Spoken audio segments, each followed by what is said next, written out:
sorrows like sea billows roll. Whenever, my Lord, thou hast taught me to say it is well, it is well with my soul. My sin, all the bliss of this glorious thought. I sin not in part, but the whole is nailed to the cross, and I bear it no more. Praise the Lord, praise the Lord, my soul. It is well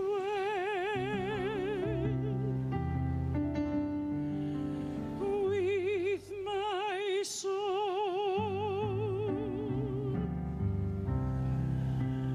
It is well, it is well with my soul.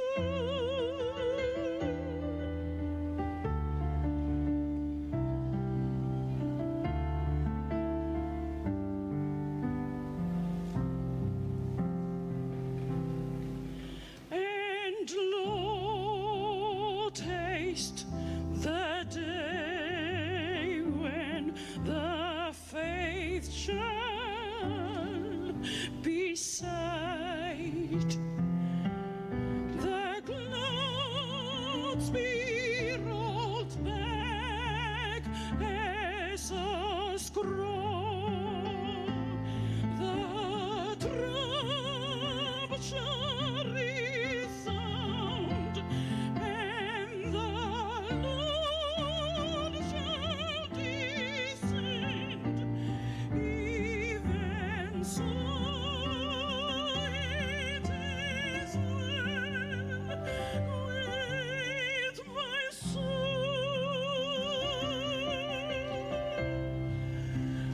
Fear not,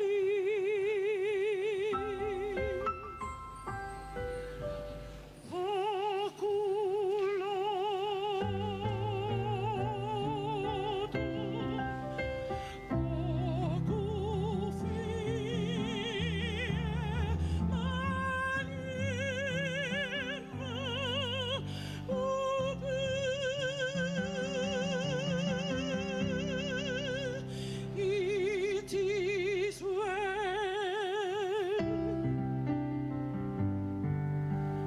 with my soul.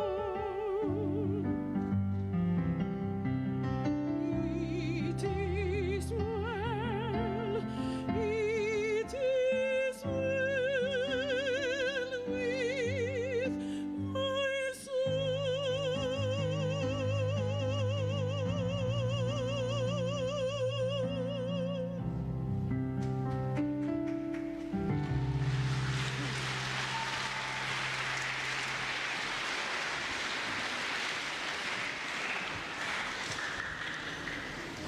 Kake o maho whakatawanga pe moe le tio walfitu po ine nima e whaima. O tau kei whea whakataha pe e hoani pe me e holo whamanatu ko Queen Salote. Lolotonga ai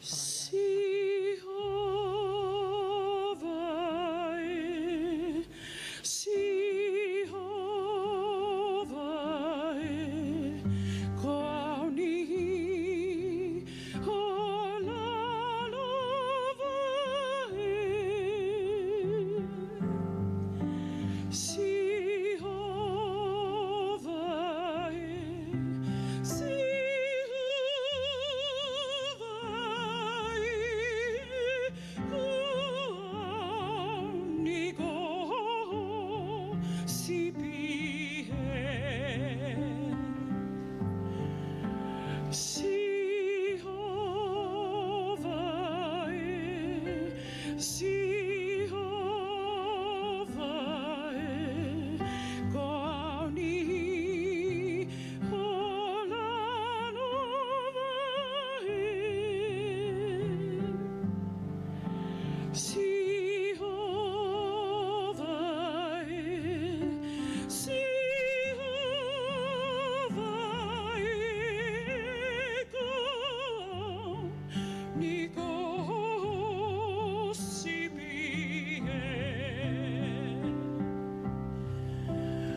Kake koe hiwa whaari aria pe me a tolo make helu. Hoko atu ai polkalama pe me ka wifi pe me Bukataki o, paspasi mai. tailulu. Atolo make helu. Kamalo atu. Te tau hoko atu ki e kolisi, tailulu. Ko nau hiwa whawhetai, ka pewhuki nau iwi palasa. Please welcome on stage Tailulu College and their special Easter celebration and worship song. Hello.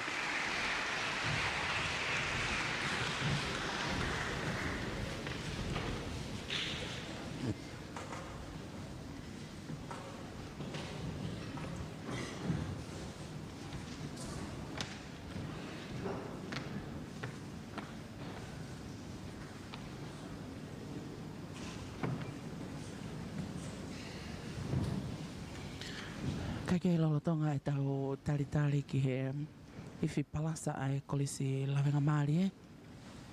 Kei whakamao po pe whoki ai ngā he mea ngā ue kotoa o ngā ue aki e whai whika o mā ai ka wifi ai kolisi i tailulu kātaki. Ka koe whakari ari na e whahoko atu e ātolo make helu. Koe nau tolo kotoa pe ko whiriwhiri mai ke nau whai ai ki whakaholo mamata pe ko ia ko uhi kai whakatuutu mai ai ngā he kolisi ki he ngā he nofoanga i he whunga Stacey. Mau whakatawanga pe ko e hiwa whawhetai pia mo e whamana tua o e pekia pia mo e tautuu whakatuutu he potu ngā o e takmamata atonga o tau whanonga whakataha moia tau mau kelesi pia tau mau iwi pia mei ai.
foe mamahi.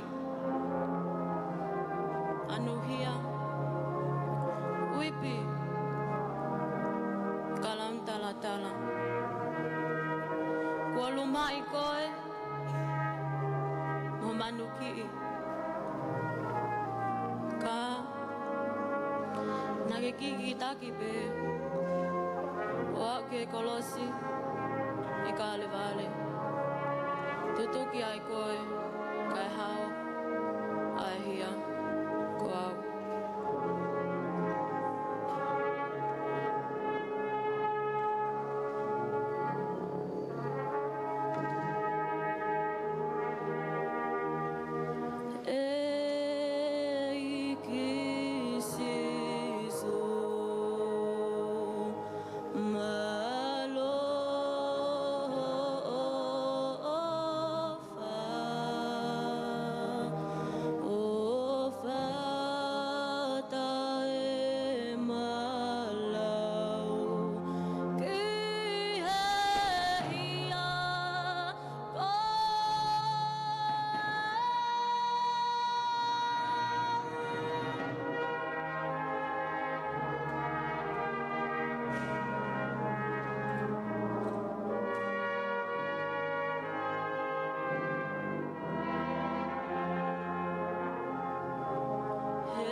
Kai ke ko whahari aria pe me he kauifi ai whahari aria pe me he kauifi ai kolisi lawenga maari me he whaifi kau ma ai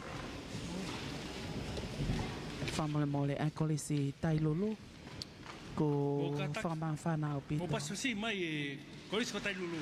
Please, round of applause for Tailulu College. Malo hiva mari, mo hivi palasa mari. I tai mini te tau hoko atu ki he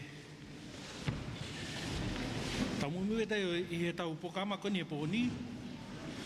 Aia ko e apiako hoko mai ko Sante Lu High School. As with our program tonight, please, St. Andrews High School is up next. Oku watai pe whamalo ke pure ako. A pe mo e whanau ako e Koris ko Tupou. Kai pe whoki e Koris ko Tailulu. I tari rerei e whaafe ko ia. Nei tuku atu ke mo kau mai ke pokama he poni. O atu ai ai whamalo me potungai tak mamata. E mo kau mai ke pokama e poni. Ke tauhiwa whawhetai. Ko toi tu e iki.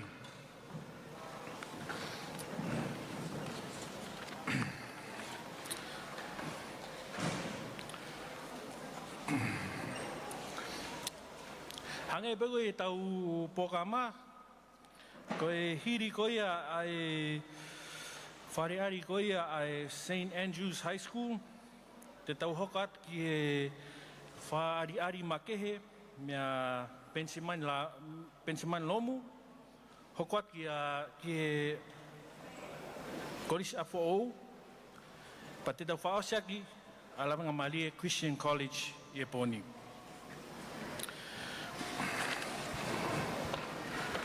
Again, oku ate whamalo ki a motol kotoa, hange beko I a theme o annual Easter Choral Festival Wafe Uataha. What we celebrated then is what we celebrate today, that we serve a risen Lord.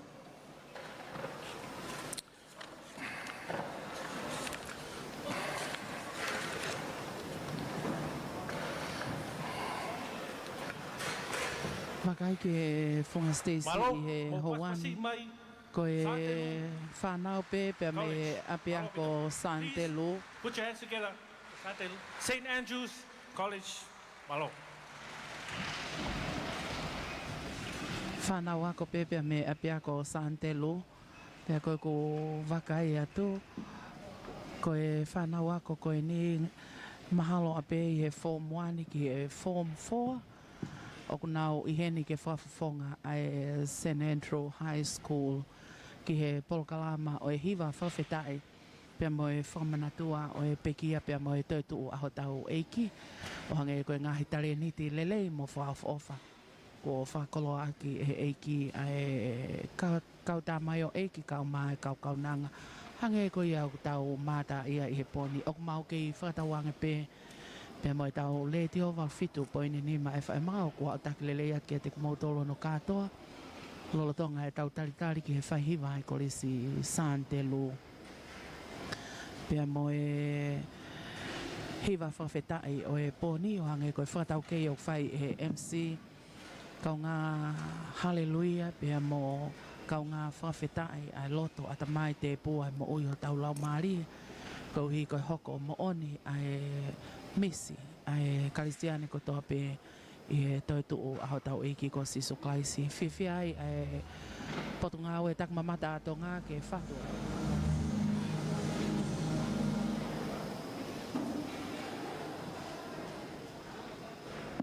Whatu ai whakaukau koe ni ke tau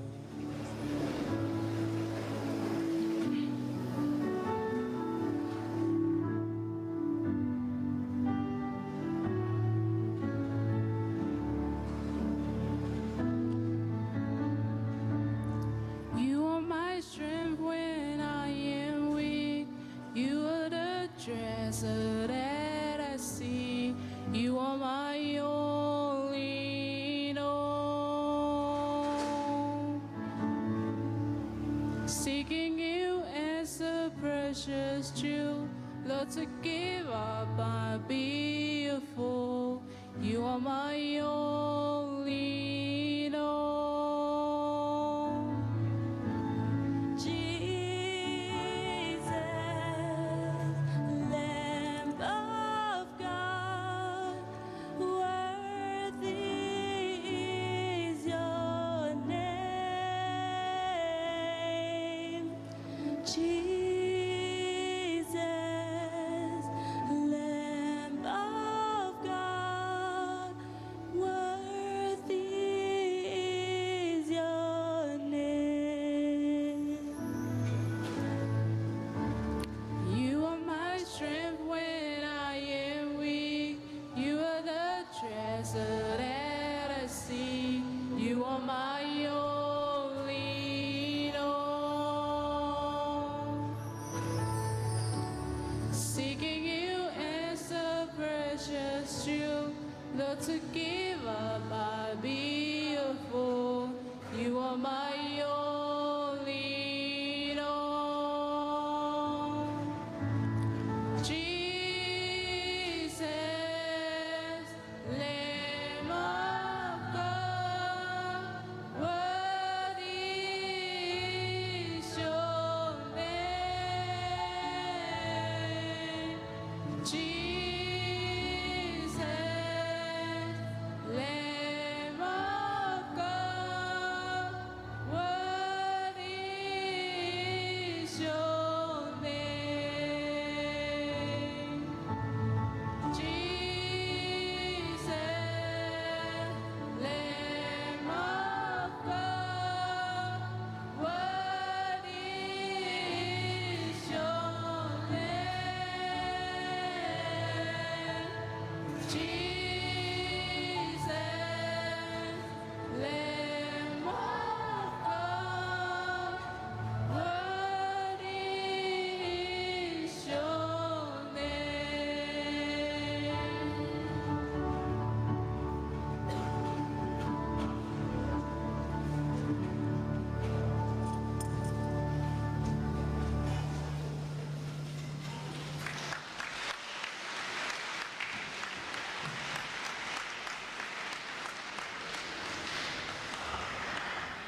Ka ke he ua ki hiva whawhita ia pe me he apiako sa antelu. Whawhiwhia e nau kau mai ki he polokalama o he whiawhini. Neongo koe longa i whanau weni pe hange koe taimini o kulolotonga tutuku whoki ai ngahi ako. Kai lau e hai ai whak taim pe moi whak whainga maari e. Ka malari o e whiawhini.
Koe kakato ia e hiwa whawheta i pia moe kau ko whai mai e he whanau ako pia mei he kolisi Santelu.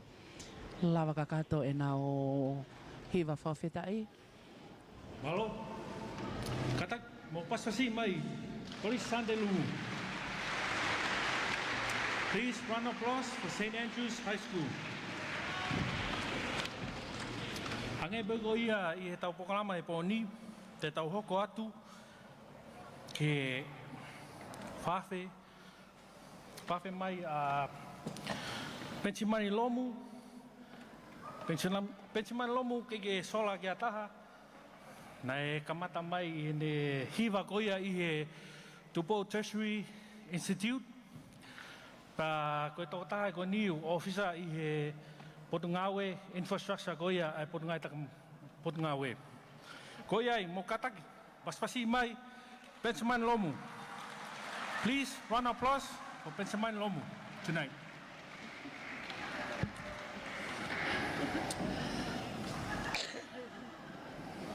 Ko tonga e te teu koia ai kou atpeni whamalo ke pure ako ai Sante Lu. I o mo kau mai mo tari whaafi koia i he pōni nei tuku atu ki a motolu. Watai whamalo me putungai tak mamata. I mo kau mai ke pokama he pōni. Easter Choral Festival 2021. Whamalo lahi i mo pōpō mai ke putungai tak mamata. Mo tau whainga koia ke hiki ake a tonga. Ke a potu te lele ange. Koe ai, whamalo ai. Te tuka ni ki a Pensimani Lomu, mo ni poe i e ne whamiri, he hoka te tau pokalama, koe wharari ma kehe ni i e pōni. Malo. Kei kei ange ko ia ko whatau kei ki tautau ki ai he MC o ko osi i he whunga Stacey i he hawani a Pensimani Lomu hange pe ko ia ko mo mea i o ko i kai sola hataha ki he tamai o eiki koe ni nai kau he kau wifi ai Tupou Tertiary Institute pia ko i he ni he whiawhini ke kau i he whakaari ari pia mo hiwa whawhetai whamana tuha o he peki a pia mo he toitu ka venga fuki au e whiawhini whotutu o he potunga o e takmamata ato ngā ka ko kau mai pia pōpō mai ki ai e ngahi a pia ko koe ni e nima kolisko tupo kau maa ai kolisi Tailulu kau maa ai St. Andrews High School pe ki he kolisi apfo pe te tau tātuku aki ai pōni ai kolisi whakaristiane ko lawenga maari hiriange ai hiwa whawhetai pe me ngahi a pia ko koe ni e nima hoko atu ki he lea whamalo pe mo whakawhi whalanglangi ko ako sita Havili Lau minister pe ia o e takmamata pe mo e whalau ewe ewa atonga pe a tau whakaose aki ai lotutuku pe mo e whaiwhekau ai pe sio siua po o i lolohea pe me se stoka i kolo ia kalahisi pe me i kolofo o Pensimani Lomu. This.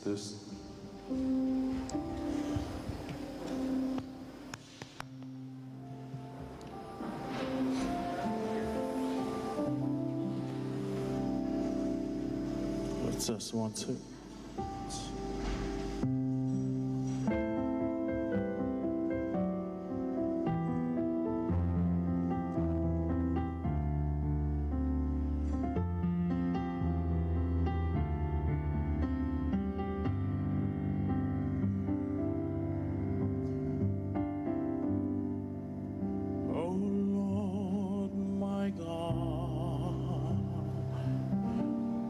When I'm in awesome wonder, consider all the worlds thy hands have made. I see the stars,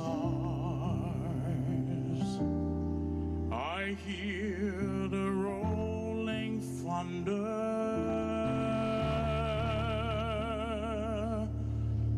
the powerful round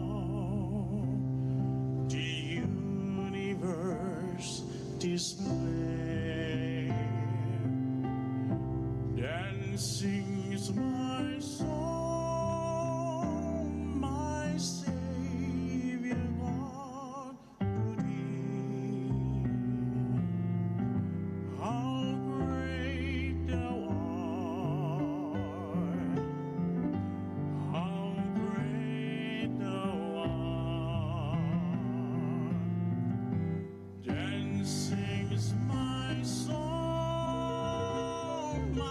Savior God to thee. How great thou art, how great thou art.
Then sings my soul, my Savior God to thee.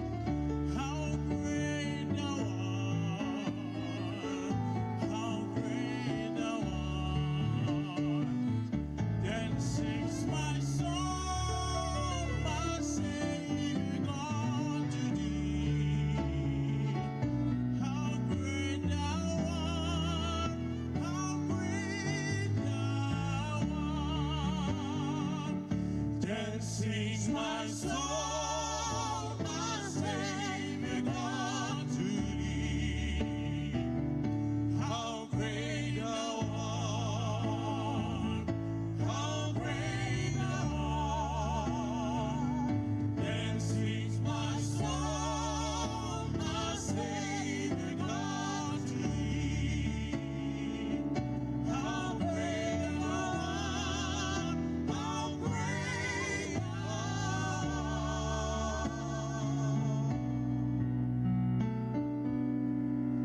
How great thou art.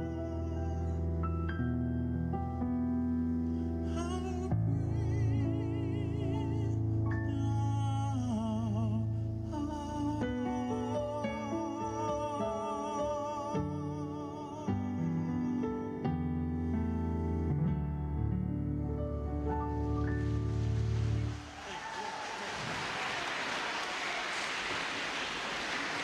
Koe whakari pia mea pensimani lomo, maare au pito ai ngā he tare ni te koia ko whakakolo aki e he eiki. Ai kau tā mai o eiki kau mā ai ni o kunau kau mai ki e polokalama o e pōni. Pamalo kia mo tolu kotoa. Ko pō mai ki Easter Choral Festival wa no wataha. Te tau hoko atu bei e tau pokalama he pōni. Tau hoko atu ki Up for O College. College ko Up for O. Aia o ku vai anau presentation e pōni. Nau hiwa e tolu e whahoko atu e pōni. Ko Alleluia Amen. Veni Yesu, Exisu. My angel message. Koyai, mo paspasi mai. Upfall College. Please, round of applause for Upfall College tonight. Thank you.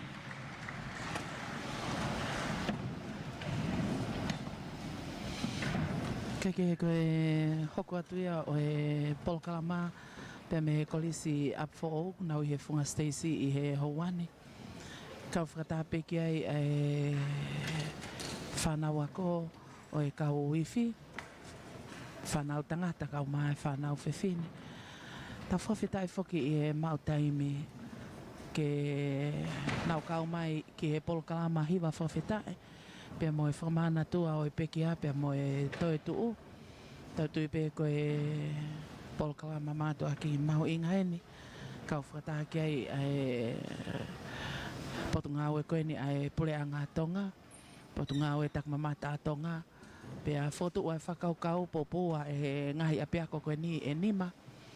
Nau i heni kau maa nau tolu na nau kau mai ke kau ngā kau whakataha pe mai ngahi apiako ko atolo make helu kau maa whoki a Pensimani Lomo Lotonga ke i whotu utu ai whanau ako pe me kolisi up for all ki o nau ngahi nofo anga kai hoko atu ai ngahi hiwa ke whakaha aki ai whakamooni pea mo e talaloto, tau pehe ko e talaloto whakafo itu ia o kwhai e whanau ki he tautu nai whai e ho tau eiki ko sisu kai so hange pe ko e talaloto ai kau whewhine e nā wau atu ki e whanua loto pehe talaloto ai ngahi api ako koe ni kau maa ai kakai kotoa ku nau te fua e holo whamanatu ko Queen Salote i he pōni pe mo e mau kei whakatau ange pe oku wango lele at ke te mo tolo no katoa ngai feitu ke i tongata puni ha watu ke te mo tolo ko to pe oku mo whanongo le tio mai me ngahi otu motu ka ma a to pole anga foki Kolisa po. Ko to ni whangamari ate whamalo ki he pure ako koia e whanau ako e koris tai lulu. Kai pefo ke koris sante lu. I o mo... Ie tuga te whawhe koia ke mo kau mai ke pokama koia po ni. Wata e whamalo me potungai taka mamata. I o mo kau mai e pokama he po ni.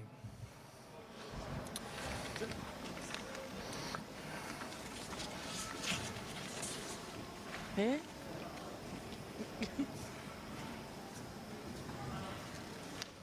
kamata ke ho mai e whanau ako ai kolis up for all ke funga Stacy he taimini pia mo e nau mea ifi kau maa foki ai kau nanga kau tamai o eiki koe ni kunau kau mai ke Polokalama hiwa whawhetai pia mo e whamana tua o e pekia pia mo e toi tuu Whatatau beiki e tau pokama e whiawhini. Hini pei e Upfall College. Te tau hoko atu ki e Lamanga Marie Christian College. Hange pe ko ia o ku ase atu mo pokama e pōni. Malo.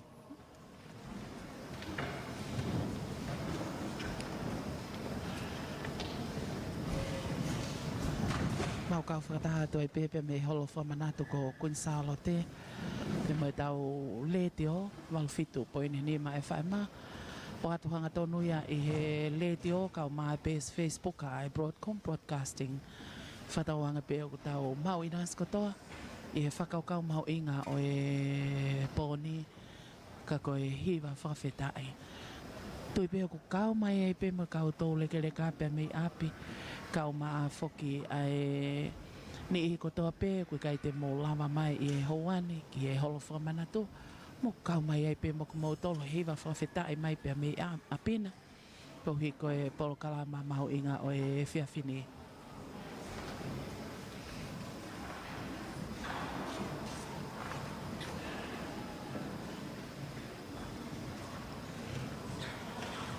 tau kei tali pe ki he tai mi kamata ai kawifi koe ni pia me he kolisi up for na o si kakato i olunga i he funga Stacy whawhawha pito ai whanau ako nau te unga ako kakato pe tu kehe ak nau tolu o nau kau ki he ifi pe whoke te unga ifi o ngahi api ako katoa ka ku wakai atu ki he ki mui o kuiai ai whanau ako whewhine mo tangata pe o nau tu me ai mahalo te nau kau he poupou i he hiwa.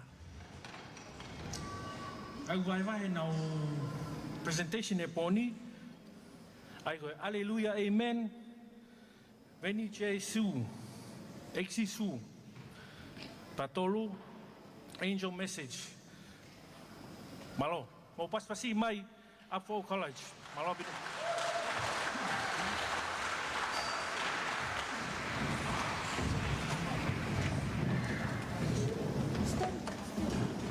E MC foki o e whiawhini ko Anthony Koka me he potunga o e takamamata pe a Tonga ki minitsi pe me he ko kamata lewa ai kau i whiko eni pe me he kolisi up for all.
Taha.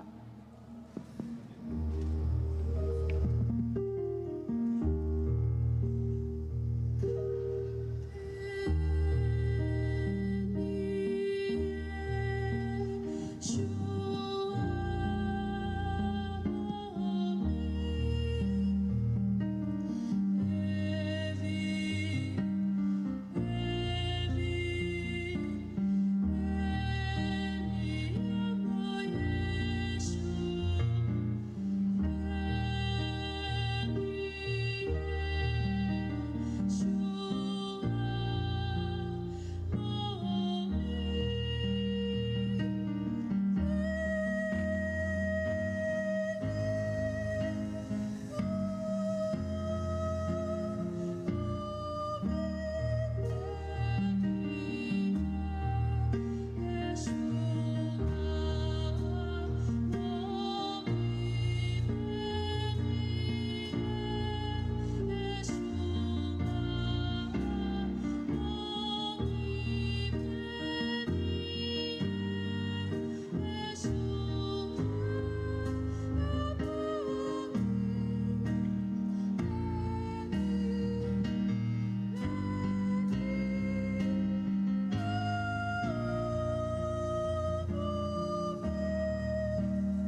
Ka ke koe lawa ia e whaari ali pia me apia ko apfo ki he polokalama hiwa whawhetai o e whia whini.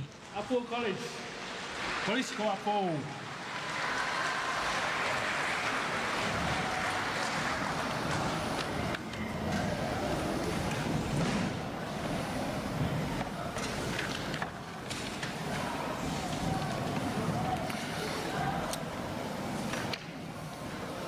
Ke tai mini, te tau hoko atu, ke kolisi, lawenga maari e.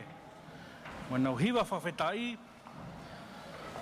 Finally, please put your hands together for Lawenga Maari Christian College and their praise worship song.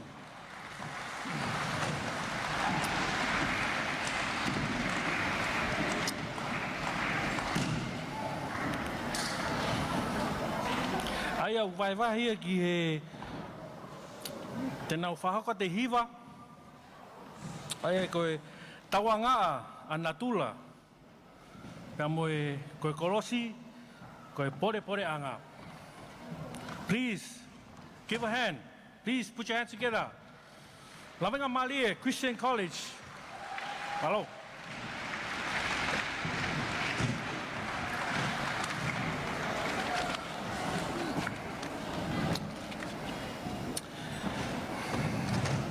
Ie tau tatari koia ke mau mai ai koris Lawenga Maari. Atene whamalo ke korisi apo ou. Pure ako, ka moe whanau e korisi koia.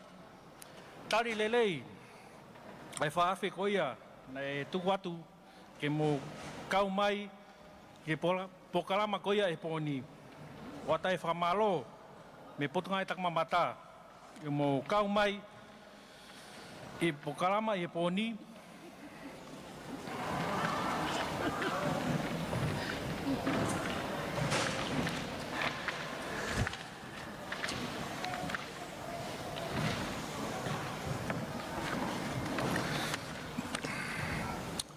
Hange pe koia I he tau pokalama koe poni. Hiri peia ai whare ari koia ai Lawenga Maari Christian College. Te tau hoko atu ki he presentation. O ngahi whakahonga. Whakamalo atu. Pure ake o kotoa. Ngai ako koia mo kau mai he poni. I mo pou mai ke Easter Choral Festival wano wataha.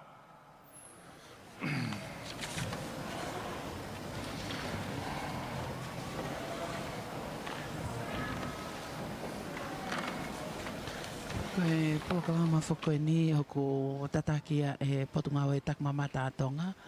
Lolotonga whai whanonga mai e whanau ako pia me he apea ko whakalistiane ko Lawenga Maari. Moe kolosi, koe pore pore anga.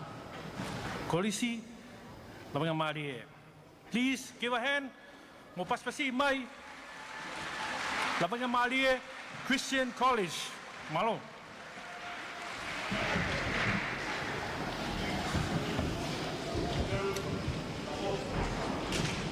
Mau Maari I he whunga Stacey he taimini.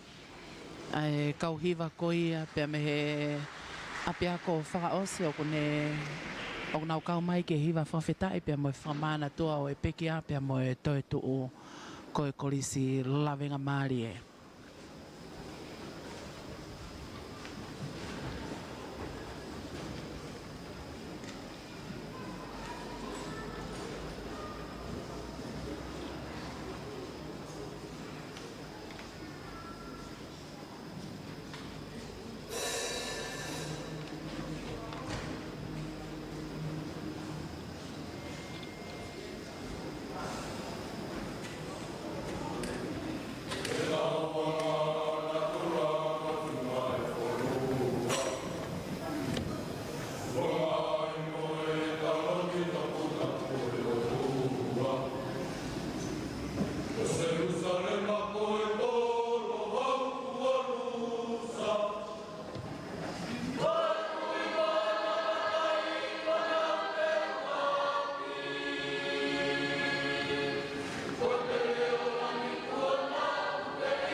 Seu ke ahono takia tu ke kalu se fai.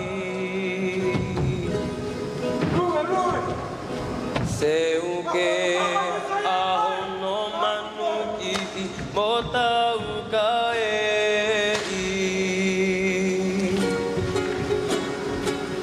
Nenau hiki ki olunga o tutuki he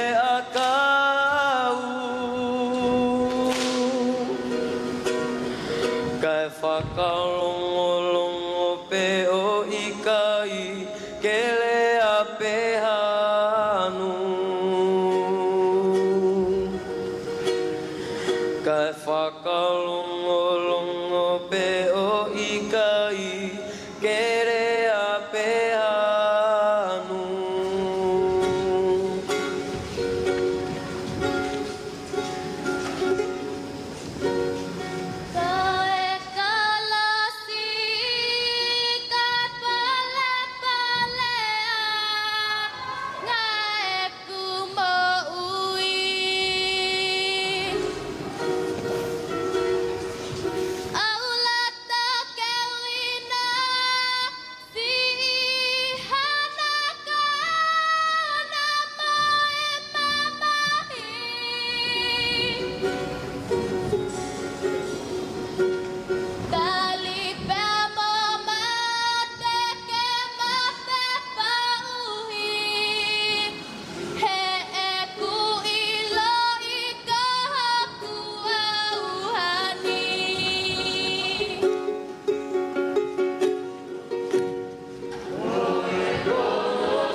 and speaker.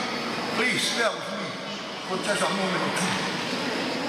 I believe that God wouldn't want us to finish tonight without sharing the message of the gospel with all of you here. We are glad that you are here with us today as we believe in our Christian faith, what the Bible has already taught. Nothing came into being without God. Nothing.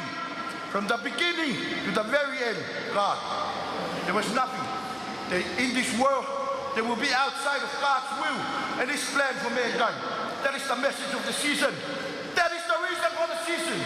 Christ, the risen Savior. None like unto Him. There is none like Him. Everyone dies. He goes to the grave and rot. Christ is risen. He's the true and the living God of the whole universe.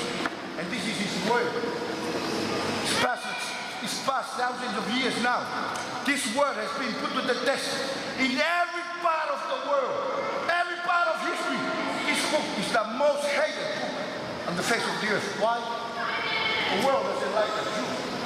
They don't want the truth of Christ. They just want what is good for them. What is good for you, what is good for me. What are we going to do with the truth? Are we going to leave the truth? No. The truth is the only important thing for our Christian life. So, tonight, before I conclude and we finish off this beautiful program, I just want to share with you the message of the gospel, the risen Christ, the Christ that was crucified. He was crucified for your sin and mine. None can pay for his sin. No man. No flesh on earth would ever pay the price that the holy law of God have asked of us. Christ, the Son of God, came and paid the price for you and for me. That is why we are here tonight. If you are going to be here tonight until 12, then why? Is there anything more important than a man of the season? Nothing is more important than Christ. He's our only hope for the future. So bear with me. In our church, there is something that we are well known here in the island. When we do things, we do it to the utmost. If the program is planned for 2 hours, expect 5 hours from us. That is the fire. That is the fire that is within us. The fire of the Word of God. So, Excellency, Ambassador of Great Britain, Japan, and I believe sorry if I am coming out loud. There is just the fire of the Holy Spirit in me. There is none more important to the Christian life than Christ. So, that is the man that we are here tonight to celebrate. Jesus Christ, the Christ crucified. He's risen. The Christ of the Bible alone. No other book. Christ of the Bible alone. If there's any other book that talk about a so-called Christ, that is not the Christ of the Bible. That is one of the things that the world and the devil hate the most. The exclusivity of our Christian faith. The exclusivity of our faith, of our truth. Christ alone, none. So, that is our message for you tonight. When you leave here, I am hoping that God will bless you with His Spirit, give you the truth from His Word, and work in His Word in your life, so that we can come together and agree on the reason for the season, the Christ crucified. Thank you for being here. Thank you for minding my tone. That is the tongue and tone. Expect it from us. So, thank you.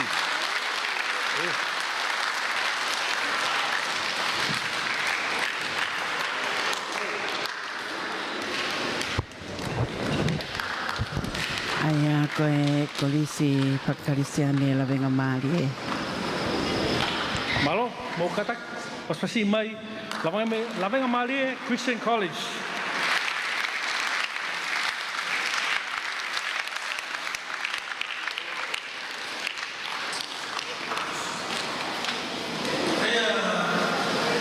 Kainga, koe lava lele ia, e tau programa hiwa whawhetai ke pōni. Te tau hoko atu, ki hono fuaki ko ia, ai me ofa whakahonga, ko ia ki he kolistaktaha, na mo kau mai ke programa whawhetai he pōni. We have come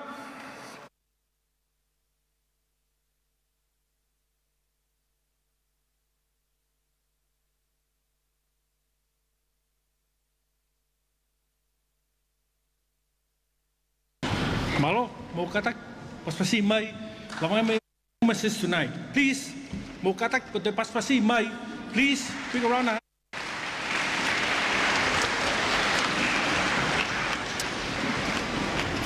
Whawhei heni, ai ek minister, potungai tak mamata, minister Akosita, Havili, Lavlavu, ke katak mua, ke mea mai o Fuaki, ai pare whakahonga, koia ke apea ko taktaha, koia na nau kau mai, ke pokalama hiwa whawhetai koia i he pōni. Please, may I invite the Honourable Minister for Tourism, Honourable Akosita, Havili, Lavlavu, to please award the following appreciation awards to the following schools who participated in this year's Easter Choral Festival Program 2021. Te teu mai whawhawhonga me ngai kolisi taktaha ke mūlawa mai ki mua o mau atu o mō pare whakahonga. O whake tau rakpare, whaonga ke kolisi ko tupou. First appreciation awards, please, awarded to Tupou College tonight.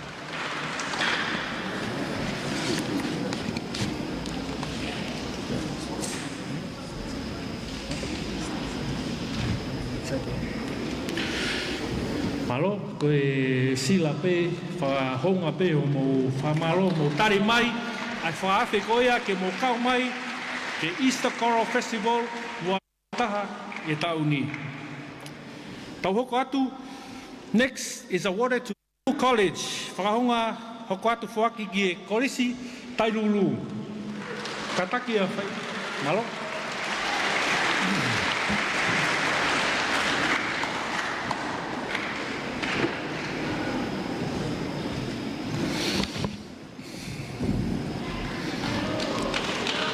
Hello.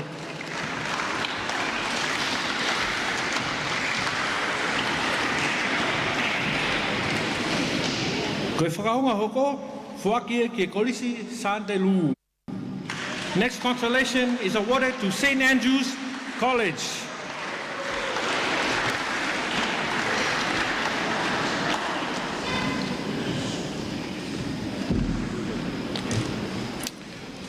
Hoko atu, hange pe koia e tau pokalama, katak mai te teu mai a e whawhonga me kolisa pou.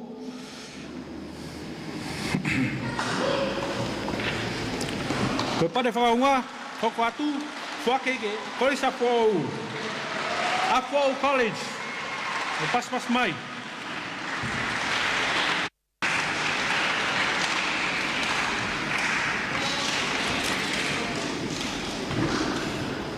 Hoko atu, kolisi Lavenga Maria Christian College. The last consolation tonight is awarded to Lavenga Maria Christian College. Thank you for your participation tonight.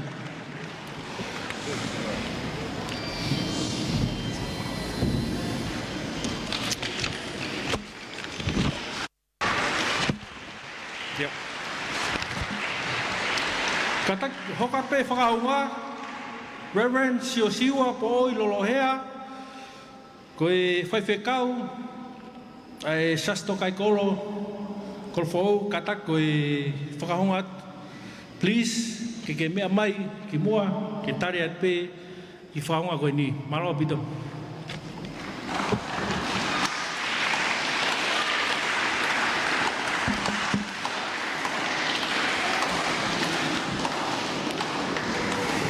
Reverend Siosiwa po i lolohia, koe Lavenga Maria Christian College, kolofo malo.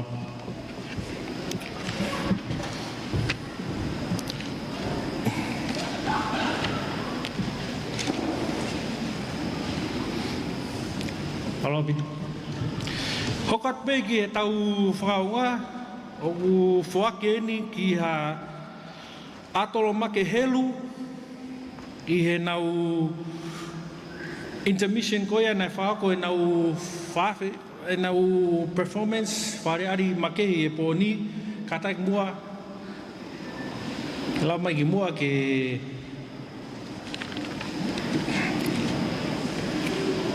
Hokat be whamaloat ki a pensimani lomu ki he tau whawhe ngu whahoko koia i e whare makehe i e pōni katak mua ko ki whahonga ia ki a koe whamalo mo ko kau mai ke Easter Choral Festival wano wataha.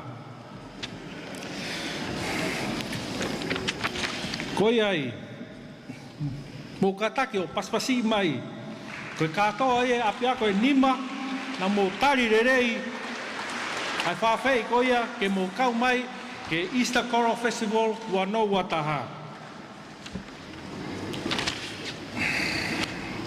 Te ate whamalo loto honga ki pure ako kotoa e ngai apia ko kone nima e kolesi koe ni ho mo tari rerei ai whawhe koe ne whahakwat kia motoru, whamalo kia motoru mo participate i this year's Easter Choral Festival wanoa wataha. Katak pe whawhea pe i heni ai Ekminster a Potungawe ai Takmamata ako sita hawi lavlavu ki katak mua o mea mai o whahako hare whamalo. May I please invite the Honourable Minister for Tourism, Honourable Akosita Hawi Lavlavu, to please deliver the vote of thanks. Thank you.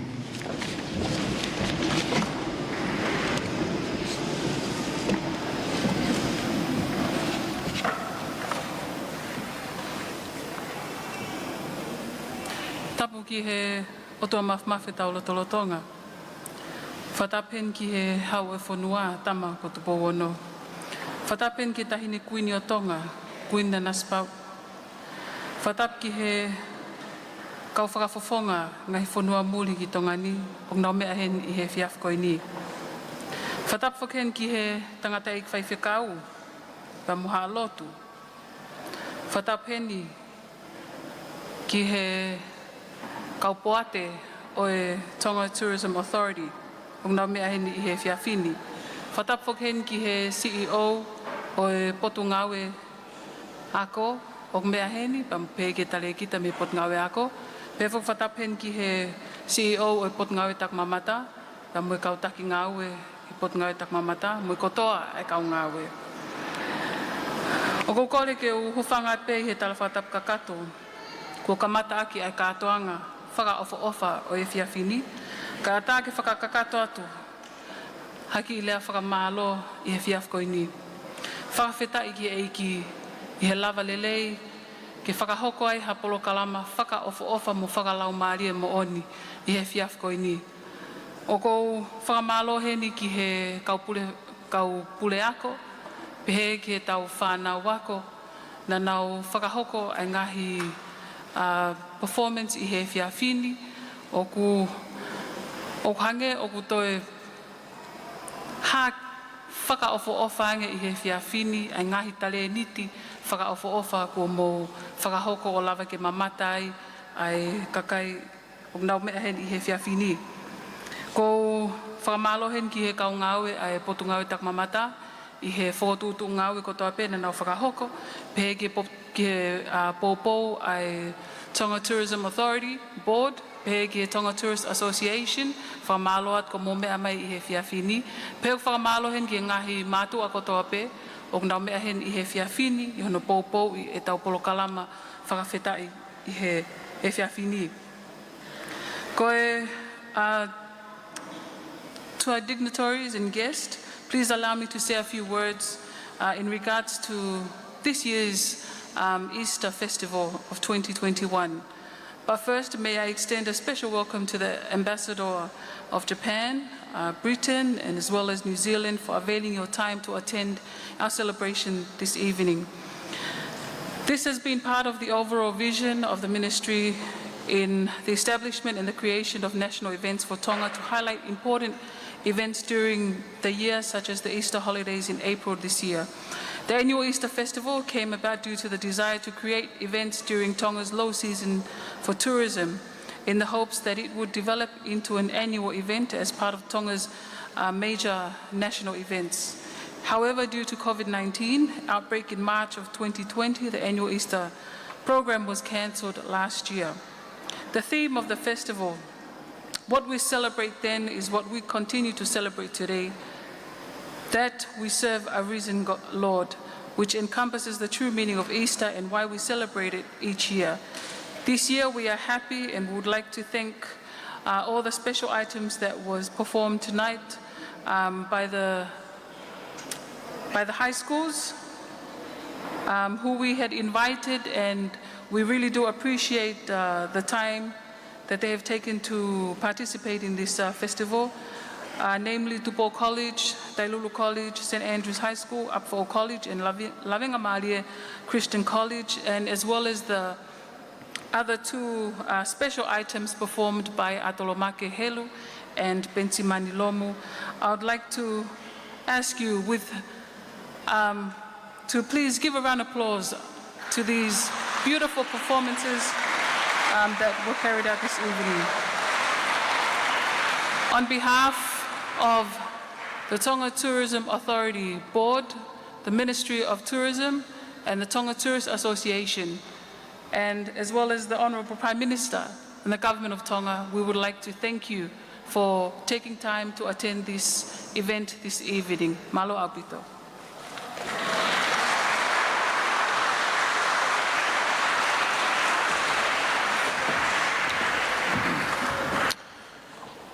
Thank you to the Honourable Minister.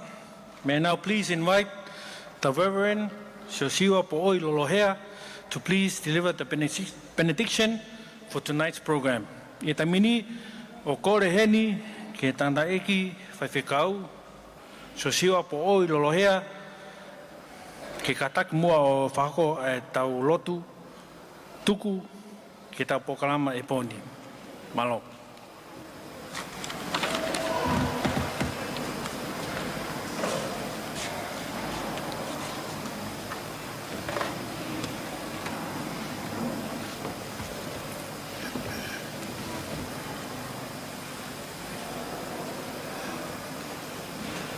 Ke tau whakaosi,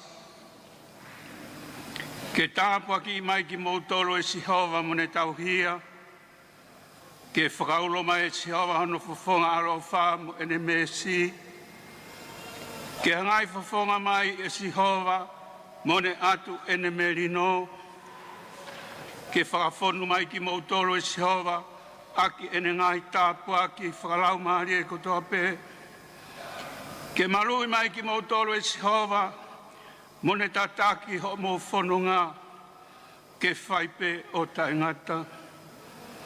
Io pia koe kres, au tau eiko sisu kalaisi, pia mo ofa ai o tua koe tamai, mo e whiohi a laumari e mauni oni, ia te tau tolu kotoa peia, i e poni, o taingata, pia taingata, Emeni.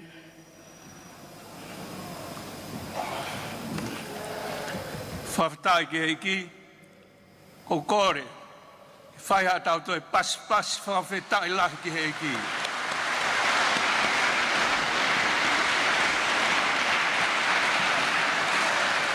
Whakafoki pe ki a teia, a langi mo e koloria, ki ona i peia o lau i kuonga. Tua whātu.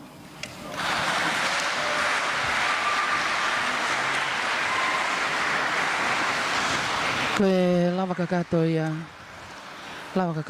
ai pokalama o e... Lava leleia tau pokalama, hiwa whawhetai. Me holo whamanatu o Queen Salo te.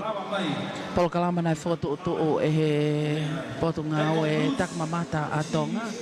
Hange koia ko tau inasi whiwhi ai e pōni. Pea whatahuange pe mai o lele atu au tak lele atu e ngai wheitu ke he koto pe o tatau i tongani ngai wheitu o topule anga ai whakaukau mahu inga koen o e hiwa whawhetai pea mo e whakamana tua o e pekia pea mo e toitu o aho tau eki ko sisu klaisi mau whatahuange pe pea mo e potu ngā weni kau mai ngahi apia ko kotoa na nau kau mai ki he polkalama o pōni nai au tak lele atu ke atek mautol tau mau kelesi ai tau mau iwi ai ki e hoko atu e tau whanonga pia moe moui mau tatau at pia moe kau ngau e kotoa e le tio valfitu poine nima e whaema me he le tio pia moe pesi Facebook a e Broadcom Broadcasting i se ate tana tohe kau mātu poulea pe he kia alipate kisina kau mā votalevu tuifua pe kia te au Naomi mo nia takafua tau foki heke he Vikilani House hoko at me ia ngai whatongi au e pōni mau tatau atu malo pitu. Owa.